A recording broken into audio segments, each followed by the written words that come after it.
The US-backed Syrian Democratic Forces are making advances in northern town of Raqqa. The SDF says it has captured 11 villages and farm areas north of Daesh's stronghold in Syria.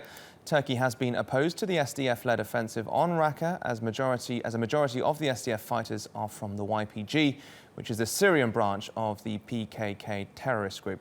US and Turkish military leaders held talks on the issue in Ankara on Sunday and agreed to develop a long-term plan for seizing, holding and governing Raqqa. Well, as you saw, Andrew Hopkins joins us now live from Gaziantep near the Turkish-Syrian border. What's the latest on this Raqqa operation by the SDF, Andrew?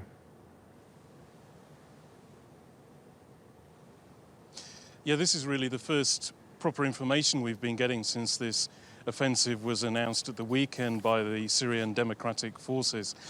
We've got some statements from the Ministry of Defense in the United States, the Pentagon. They say that airstrikes have been carried out on Daesh positions around Raqqa, and that they've also hit some Daesh vehicles which they suspect were being used to transport explosives. We've also got a Kurdish source that's being quoted by the Reuters news agency, which says that a number of villages, as you mentioned, have been captured in the countryside to the north of the city, but also that Daesh used a number of car bombs in retaliation.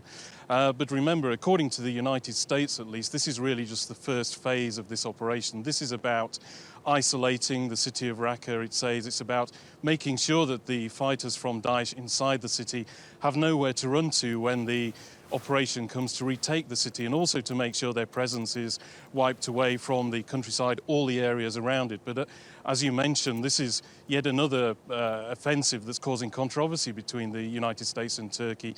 Turkey believes the SDF is a problem because most of it is made up of the YPG, a Kurdish group, which it says is linked to the PKK, a terrorist organization operating inside Turkey. But the United States views the SDF and the YPG as credible and efficient fighting forces for the opposition inside Syria. How complicated an operation is this, Andrew, given the bombings of Aleppo from Russian and Syrian forces and other sort of tensions between the West and Russia?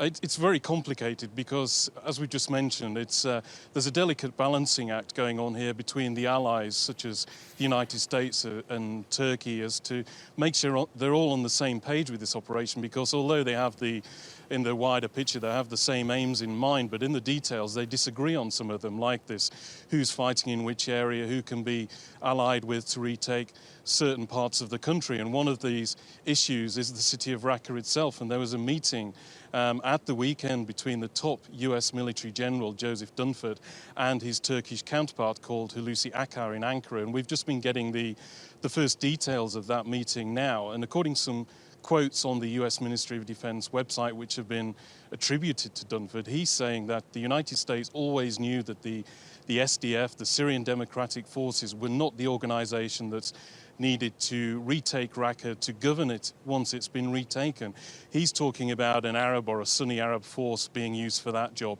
And he suggested, as an example, the Free Syrian Army, an organization which Turkey has supported for a number of years now. So these comments are going to be music to the ears of the Turkish government, and hopefully they're going to be able to bring their differences closer together in future.